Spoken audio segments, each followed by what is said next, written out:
време немам. Нема, те снимаме, нема. Кажете ми кога можам, Деша. Почитувани представници на медиумите, почитувани граѓани. Зад мене е луксузниот дворец на ВМРО ДПМН. Символот на криминалот и режимот. Изграден во времето на најголемата сиромаштија во земјата. Од овој луксузен дворец деновиве се вадат луксузни вредни предмети и истите наводно се донираат под крајно сомнителни околности. ВМРО ДПМН и Христијан Мицкоски пред јавноста треба да кажат колку чинат овие луксузни лустери и како се набавени. Дали и каде, во кој финансиски извештај ја пријавиле оваа луксузна набавка. Да подсетиме, имотот на ВМРО ДПМН е замрзнат заради судски предмет пред надлежниот суд, а во ек на кампања не се дозволени донации.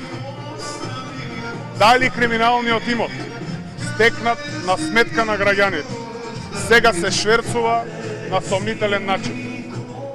Еве шанса и за Гордана Силјановска-Даткова, која сака да зборува за правото, да се изјасни за луксузните лустери и обидот на ВМРО ДПМН да го прошверцува замрзнатиот имот. Благодарам. Ајде да го поместиме малце, греоте. Малце понавамо. Не, окей. Помина, окей. Да. А снимаш на табличка? Вчера имаше барање од осудениците од 27 април до председателот Иванов за помилување. Како партијата гледа на оваа можност?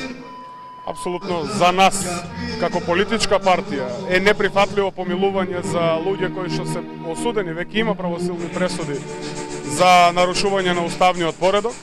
Секако и согласно закон, Ѓорги Иванов не може да ги помилува без претходна постапка во Министерството за правда.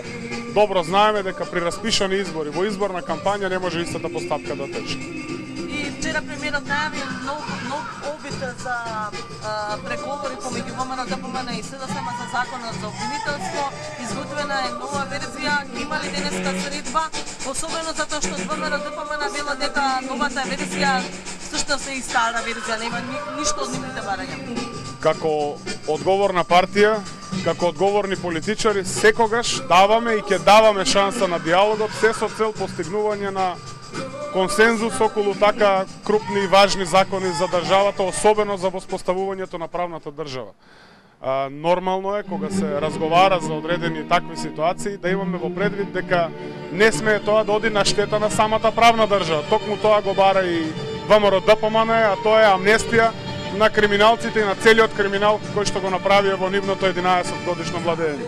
Ке повторам, како одговорна и државотворна партија која што има за цел да ја интегрира државата во Европската унија и НАТО, нема да дозволиме таков чин од страна на криминалното раководство на ВМРО ДПМН, а со насоки од Будимпешта, директно од Никола Груевски. Ви благодарам.